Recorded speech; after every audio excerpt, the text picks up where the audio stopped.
What up, though? Welcome back to Woodward Heavyweights Live, WoodwardSports.com. I'm joined by Smil Reaction, Chris, Nicholas Koloff, and we are also joined by my guy, Nolan, Bianchi. I miss the claps. Oh, there we go.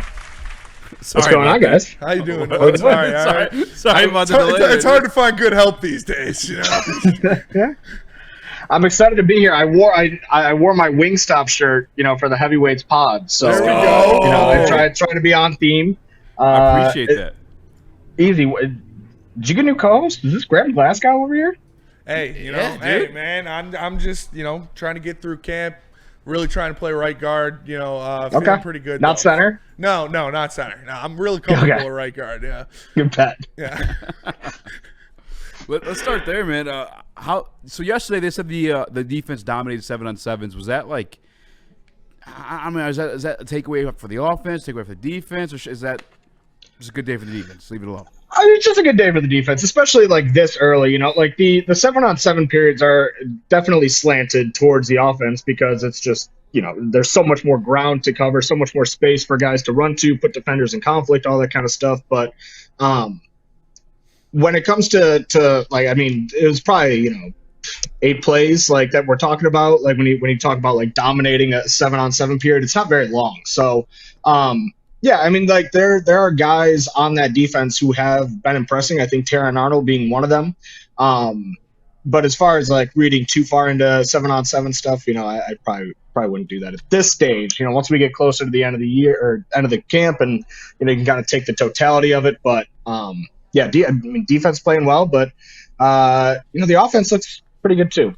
And I heard Terrion was tearing it up today. Yeah, and speaking of overreacting to small things that happen in camp, our entire chat is saying the season's over because Dan Campbell is running too physical of practices, obviously, with the extreme brawl that broke out in camp today that resulted in a ton of suspensions. They don't know what's going on. So could you clear the light on what happened in camp today? Yeah, it was just a little rough, you got a lot of guys out there who are fighting for jobs, obviously, and they're playing every play like it's their last because they kind of have to do that to make the team. And I think today was kind of just I've never seen a player get kicked out of a practice before in my 4 years of doing this, so I think today was just kind of an anomaly, and all it really was like a couple of bang plays. There were 2 plays with Branch that come to mind where he probably should have let up, and you could tell Tim Patrick wasn't very happy with the contact that was made on the play. And then there was 2 plays by reserve safety Maurice Norris that kind of were the catalyst for Campbell pausing the practice to kind of say, hey, everybody cut it out. Like, this is getting a little bit out of control. But there were no injuries suffered because of it. They've had some injuries in the last couple of days, but they've all been like because of air or just operational stuff. Like Vaki, when he got his hamstring issue the other day, he was going through individual drills. He was just running routes and catching passes, and that's when they came over to him and checked on him. Ennis, there was a little bit of a collision on a passing play, but it was so incidental and just kind of a freak accident a little bit. And then with the injury to Roy Lopez that caused him to leave practice on Monday, that was just he got stepped on, and then the guy who stepped on him, his foot got twisted, so it kind of twisted Lopez's foot. And not anything that like is a result of how they're practicing, just kind of unfortunate run of some injury luck here. And honestly, like I don't think people would be as panicked about it had they not gone through the season that they had last year, where so many guys were out with injuries. But just kind of one of those. It's just football, baby. Yeah, I like what Dan had to say, too. Like, I'm not going to change the way we've been experiencing success, and I like that he keeps that in mind with himself. Speaking of experiencing success, I got to ask this question. I know Terrion turned it up today. Some people question who was that quarterback during those PBUs, interceptions. Was that first-team offense? Was that Jared Goff, or was it some backups? It was first-team offense. And so the one interception that I saw, I think it was like the one-handed interception that's going around on Twitter probably, that was in one-on-ones. And so with that, it's exactly like it sounds. It's a quarterback, and it's a receiver and a cornerback, and it's very tough for the defensive back that's playing in that scenario because the wide receiver can just kind of run any kind of route they want. But, yeah, I wouldn't really, like, be concerned. Goff did throw those passes in the one-on-one. But I wouldn't be, concerned about that in any way. And then from the the other two quarterback standpoint, like they've been on fire, like as on fire as a reserve quarterbacks can be through these first couple of days here. I've been covering this team for 4 years. They've gone through a lot of different backup quarterbacks, and in training camp it looks rough, and you're kind of like going through these camp practices being like feel like I can't fully evaluate maybe what transpired here today, because if the quarterback isn't on point, then the whole operation is kind of screwed. So that has been a big development, I think, from this year's camp. Is Kyle Allen and Hendon Hooker have been very, very sharp through these first couple of days, and I think the entire team is benefiting from it, especially the defense, who's able to get good work against good quarterbacks. And I know that, like, in 7-on-7 situations and in 1-on-1 drills as well, a guy like Jameson Williams is going to be getting open pretty often because of his obviously freakish speed and athleticism. But we heard the comments from him today talking about, helping other receivers, talking about feeling better and feeling like he knows what he's supposed to be doing. Outside of just looking great and, frankly, cooking Brian Branch today, what has Jameson Williams looked like to you that has changed from last year or the year prior?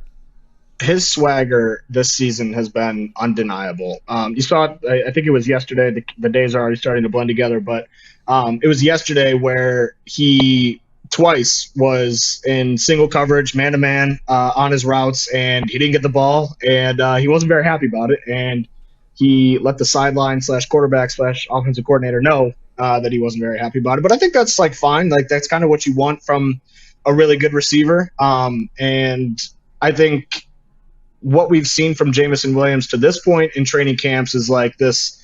It's like you're kind of watching with like a let's see how this goes type of approach. Whereas this offseason, he's very much locked in.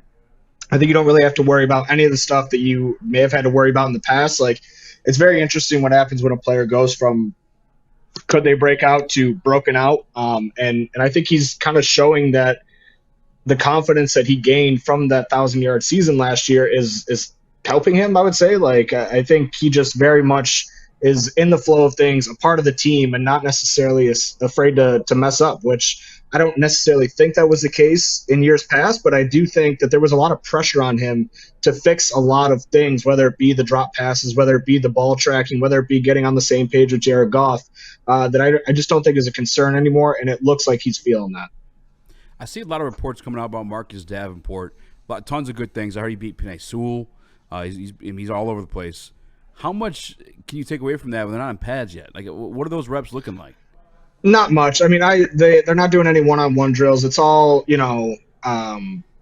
that's all happening in team periods, 11-on-11, and it's good. You'd certainly prefer that over him not making those plays, but at the same time, it's so hard to kind of judge whether something is real or not until those pads come on. So that's kind of what I'm looking forward to this Friday. They're going to put the pads on.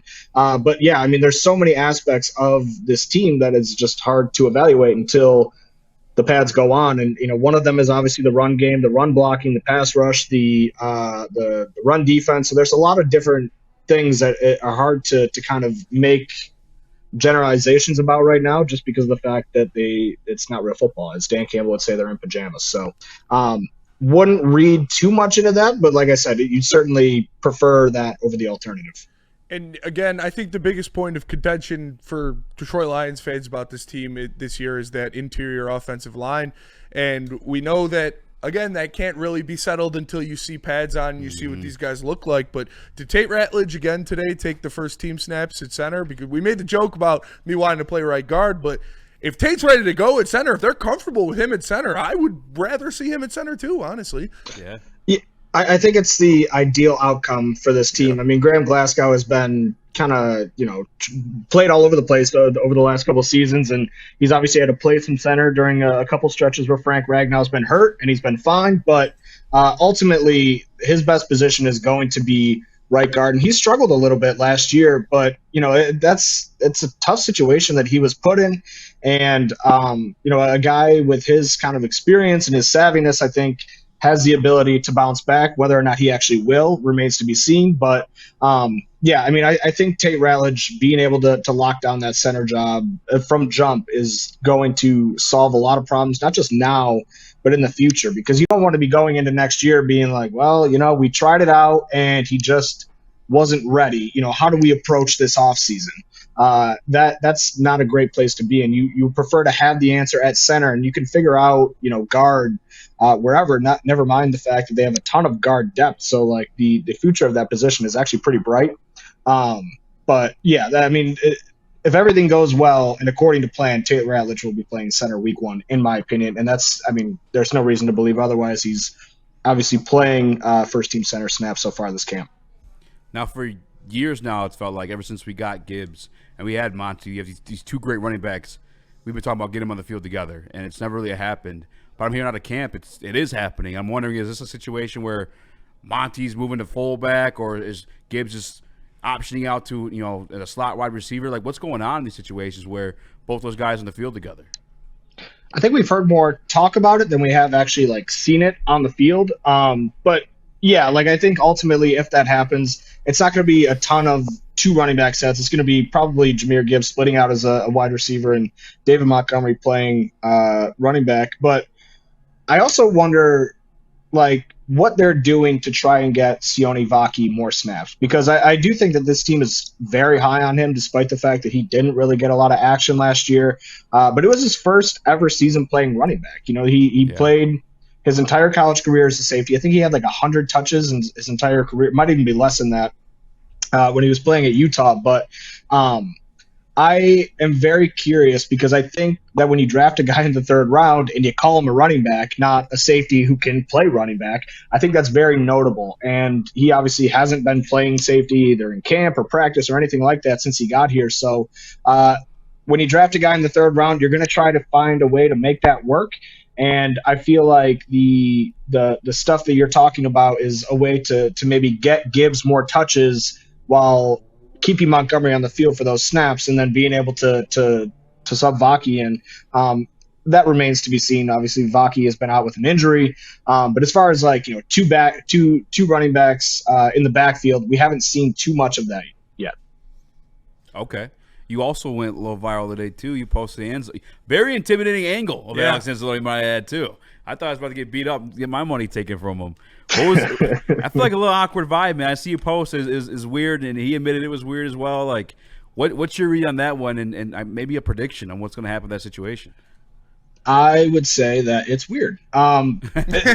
This is the leader of the defense. He's the first real free agent signing that this regime made, and we've seen the loyalty that they've showed to their guys to this point. Now, obviously, a lot of those guys outside of Jared Goff have been drafted guys, but it is something that really struck me when he was talking. We would ask, what is the holdup with the new contract? What are those conversations like? And he would say, you have to ask Dan and Brad. Now, obviously, Dan Campbell doesn't have much say over contractual decisions. Actually, let me walk that back. At the end of the day, it's Brad Holmes' job to get this done. But the fact that he keeps kind of name-dropping Campbell and all of this, I think, is a little bit notable. And I wonder, if there's a little bit more of a disconnect than I think was originally given credit for. But, yeah, like I said, it's weird. He said he kind of made it known that he wanted to be with this team a long time ago. He's obviously 30, so that's a little bit of a concern as it pertains to giving him a top of market or near top of market deal. So I would have to think that that's probably playing into their thought process a little bit. But I'm just generally surprised that they're not really making that much of an effort to bring him back. And I understand all the other stuff around it. And I think at the end of the day, when you're looking at this team, some good players are going to have to go. And it's just the reality of this business. It's the reality of a salary cap world, and especially so when you're drafting so well. And while I say it is weird, and it does make sense from that standpoint, but it is kind of a departure from the ethos that they have kind of had throughout the Brad Holmes and Dan Campbell tenure. So I would say that is what's weird about it. And the fact that I don't necessarily know that there's an end in sight, but he did say he would play without a new deal. So like, okay, like maybe that's what the Lions were hoping to hear all along. He's obviously here. He reported to camp. He also, Campbell said he crushed his conditioning test, but then he also suffered a hamstring in his conditioning test, which is strange. So like, I don't know, like, and I don't want to like go on here and like accuse anybody of lying or anything like that, but it's just weird. Yeah, it kind of feels like Dan has his back in a sense. Like you said, the fact that he would throw Dan in there along with Brad, with like asking those questions, and Dan got a little testy when asked originally. I think it was day one. It was about Alex Anzalone. I don't know. Dan's probably like just fucking bam, just like get the guy in. Give him like 2 more years. You know, I don't know. It's tough because we got Aiden coming up. J-Mo's gonna make things very complicated. Like Brian Branch. Like I get from Brad's standpoint too. Like stuff's gonna get hard in a minute. Yeah. Pause. And I think a point of contention, I believe what is like causing Anzalone to hold out or hold back if he's not holding out right now is the Derek Barnes deal that got done, because I think Anzalone believes, and rightfully so, that he should be the highest paid linebacker on this team. And what have you seen from Derek Barnes coming back? We heard he was talking about how he's ready to pick up where he left off, and that really all things were clicking for him before the injury. And how has he been utilized now? Obviously, you want him in the Sam role, but if Anzalone isn't there or isn't performing, are they moving him around, or what's going on with Derek Barnes? Yeah, he's looked good. I mean, as has Aiden Hutchinson. You know, both those guys coming off severe injuries where you kind of they're well past their point of return. Both those guys were trying to make it back towards the end of the year last year. So the fact that they didn't, and then they had an additional 6 months or whatever it is, feels like 12 years at this point, to recover, I think is, you know, speaks to the lack of concern. I think that probably should be had with their comeback and their ability to kind of hit the ground running. So he's looked pretty good. As Zach Cunningham has been mainly filling in for Alex Anzalone. They've been running a lot of 3 linebacker, stuff. So they've all been out on the field. And I think that's kind of interesting as well, as the Zach Cunningham, featuring kind of as Alex Anzalone on the first team. Obviously Malcolm Rodriguez is out, and that probably has something to do with it. But that was a guy that they signed as, a veteran who's done things in this league before, but sometimes those guys can just be camp bodies, but it doesn't seem like that's the case with him. So this linebacking core is really interesting right now, but yeah, Derek Barnes is going to remain a pivotal piece of this defense in that Sam role that was kind of created for him last year. And, you kind of have to think that if they're not going to bring back Alex Anzalone, maybe the plan is to eventually move him to that side. Sorry to pester you with this question, too, because I know it's only day 3 and a lot's going on, but one of the steps I felt that Jack Campbell needed, stick with the linebackers here, is the coverage. I feel like the coverage could be just a little bit better, and he could probably get into even a top 10 conversation. Have you been able to keep an eye on that or catch anything like that so far in camp? I haven't really noticed a ton of stuff with him, and like I said, it's just a weird time of year, kind of like you just mentioned. Yeah. But I would expect a big jump from him. Like there was significant development that was shown from year 1 to year 2, and that was kind of the last thing that he had to really pick up. And that's something I'm definitely going to be watching as this camp goes on, because that is the thing that can make him a complete linebacker, which can make him, like you said, one of the best in this league. And then our sound guy, Nick, had a question as well. Our beat reporter for Tigers, how about that? Shout out, yeah. Hey, Nolan, you talked about the interior offensive line with the rookie looking to start potentially with Tate. How about the interior defensive line with Tyleik Williams? I want to know if you believe he can be a difference maker in year 1, and has a guy like DJ Reader potentially taking him under his wing a little bit, for some veteran leadership. I can't necessarily speak to the DJ Reader thing, but I would imagine that that's definitely going on. I mean, that was probably part of the reason why they signed him. That's part of the reason why you sign veterans in this league, is to have good mentors, and that's part of the equation when you're giving out these. It wasn't a ton of money that they gave DJ Reader, but they gave him about, I think it was $12 million a year. So, that's part of the role. Is helping guys like Aleem continue to grow, is helping guys like Tyleik grow, helping guys like, Levi Onwuzurike, who obviously is now out with an injury, but Broderick Martin. Those were all things that were mentioned when he signed here. So I have to imagine that's happening. And as far as whether or not he can be impactful from day one, they kind of need him to be. You know, they went out, they made a couple of signings this offseason. They shored up that the defensive interior with guys like Roy Lopez, but Roy Lopez is more of a nose tackle. So, you know, he's kind of probably going to be more of a rotational guy on this defensive line. I would think at least that's probably the plan. And then as far as Tyleek coming out, I think a lot of people saw him as a little bit more of a nose tackle, but he can play the 3-tech, and his body type, I think, is a little more like lean and built than people probably gave him credit for when he was coming out. But yeah, they need him to, because Josh Paschal was another guy who frequently kicked inside, and he's going to be out until probably September, it sounds like. So they're running out of options as far as impact players and especially pass rushers on that interior, and they kind of have no choice but to get him ready to fill that role until Lee McNeil comes back. And you know, I'm contractually obligated to ask you this in this interview, but has Zadarius Smith, has anything happened there yet? Have we heard anything about Z possibly coming back? Haven't heard anything on that front, but like given the recent developments with Onwuzurike, who at times was kicked outside to be an edge rusher a little bit,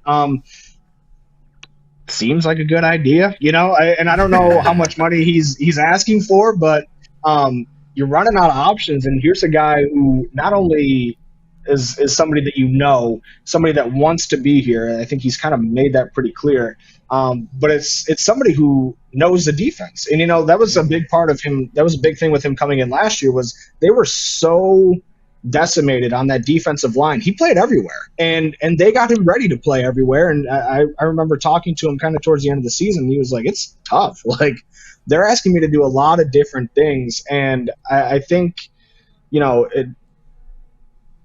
I don't know if the Onwuzurike situation is going to change their opinion of whether or not he's worth what he's asking for. But, you know, you're one injury away from catastrophe, and just feeling like really worried about what's going on this defensive line. So I and I think a lot of my colleagues share the sentiment, think that it's a great idea. And at a certain point, you kind of just, you know, Brad Holmes talked about at owners meetings, at a certain point, you just don't have money to pay guys. And I understand that. But at a certain point, you can't just let a season slip by because you're worried about how that decision might impact you a year or two down the road, because this team is built to win right now. And every year, this is going to get more and more difficult because of the money that's going to be allocated to these better players. And you know, we've seen it already with the Anzalone stuff.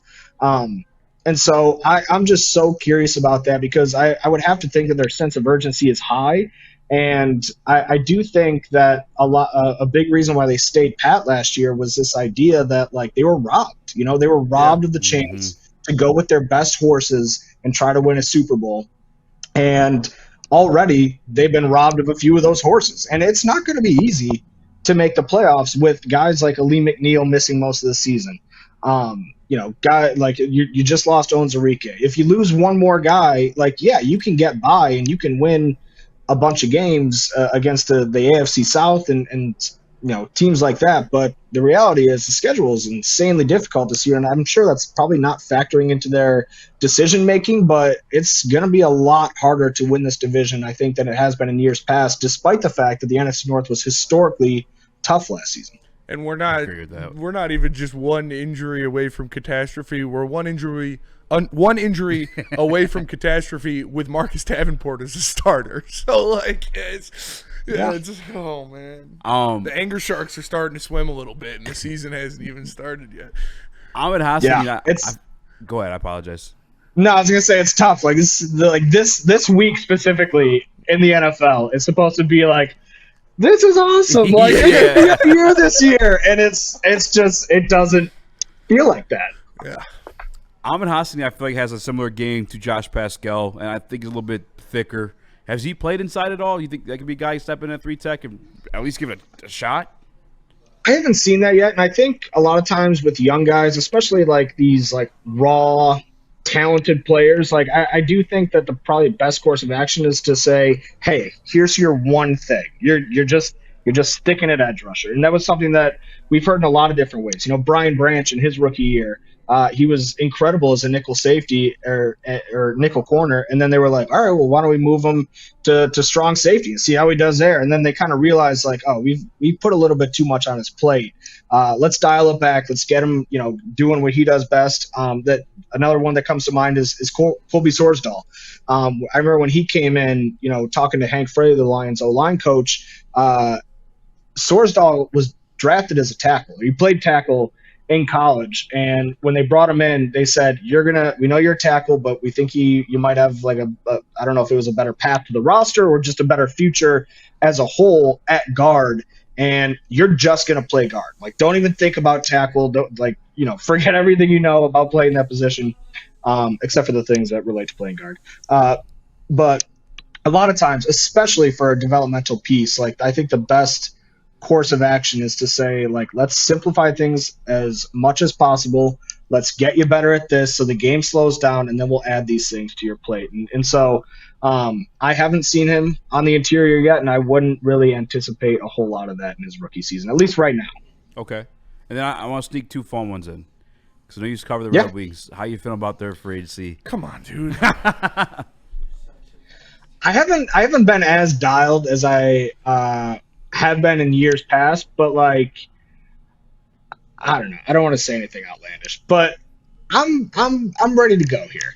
Let's I understand both sides of the argument. I understand that, like, if you're trying to build a sustainable cup winner, you got to do this the right way, and I think there's a very real possibility that in 3 to 4 years or 5 years, whatever it is, like, this team is stacked and competing for cups every single year.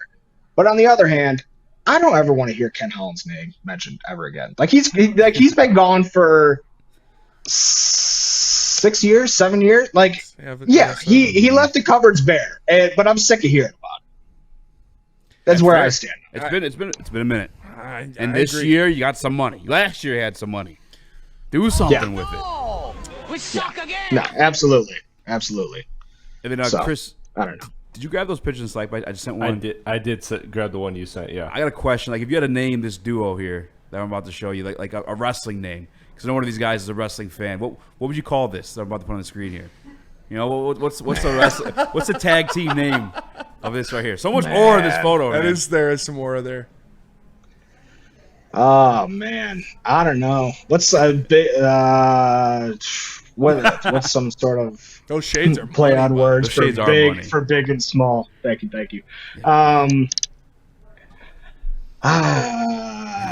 Venti and Grande. I don't know. I like that one. No, us 5'7" guys. Ben Raven makes it a little bit tough in this world to be walking around and feel comfortable about who you are. Ben's a monster. Ben is a monster. Actually, I got Ben's one a monster. Question. He's handsome. He's got a great head of hair, a great beard. It's tough. Everybody wants to be Ben. You made up for it with the shades. I'm not gonna lie. You did your Appreciate thing. it. How did you come into possession of a Wingstop shirt? How did that happen? So question, dude.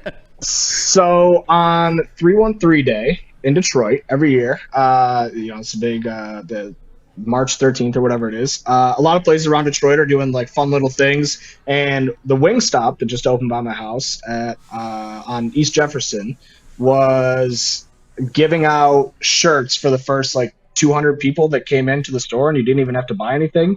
So my beautiful beat partner Richard Silva, he was done writing for the day, and I was like, can you please go to Wingstop and get me one of these shirts?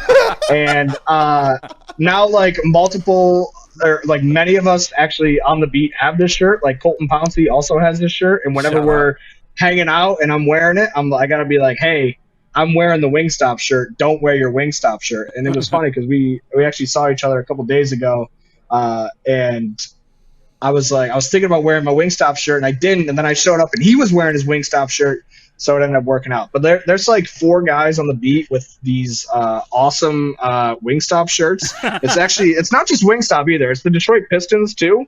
They were part of this promotion. Harder. Was that their promotion when you can't really see, but Oh Yeah, yeah, the Wingstop. that's Yeah, right. no, They were doing that. No, this is a little bit later. This is during last year. Okay. So they were doing a little bit better.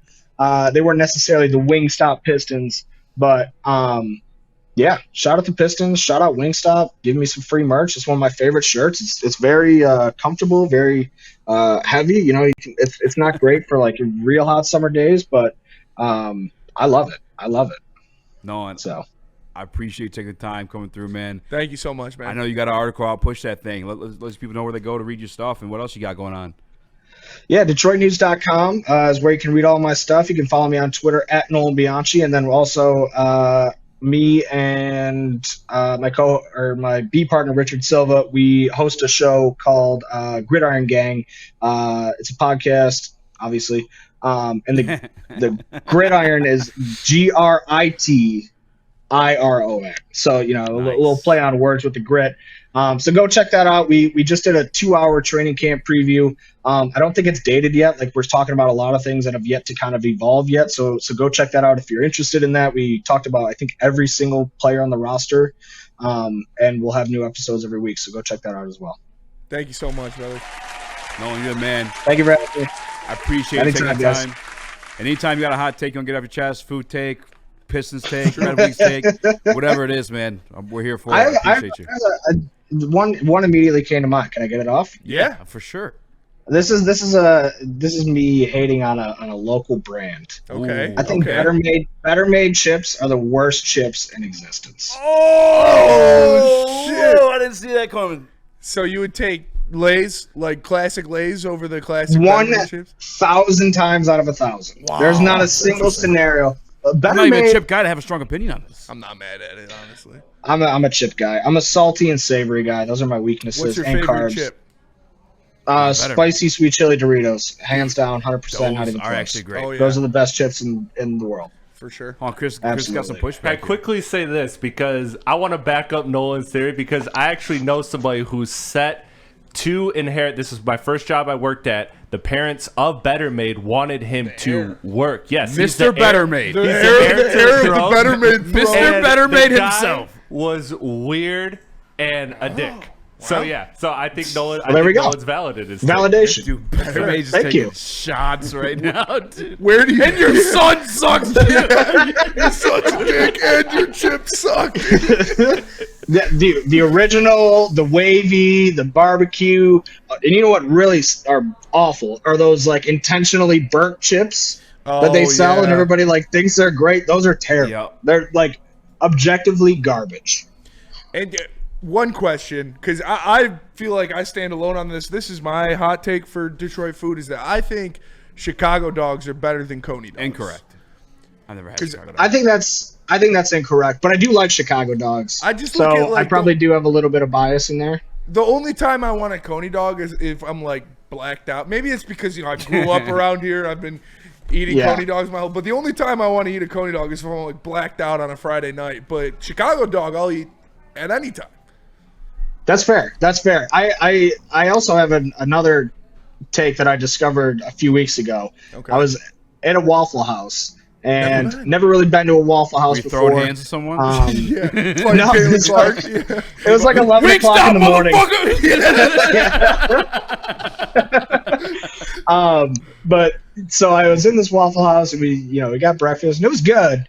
But like for that being the like preeminent breakfast / late night food place in like the South and like it just being like so revered, it's like Coney Islands. Like, no matter what kind of Coney Island you want to talk about, just like all the Coney Islands in Metro Detroit, they crush a Waffle House 10 out of 10. Agreed. And I wish Coney Islands were more popular like across like the region and the country, because I think that like the Hanis and the breakfast and everything, it's so much better than Waffle House. And I was just like, man, like if we could just take Coney Island global, we would put Waffle House out of Gotta business. let the world be able know. to make some money off of this. It's Nolan's Coney Island. Yes. Coming to Virginia near you. There you go. There we go. Nolan, we appreciate you, brother. Actually, one quick thing, because hell you yeah. brought up the hot dogs. Have you guys ever had the Snorrins at Imperial in Ferndale? Yes. Yeah. That's the best. Is that Fantastic. best hot dog. If you guys haven't had that, Those are great. that's where it's I at. made a Sonoran dog for my tailgate recipes last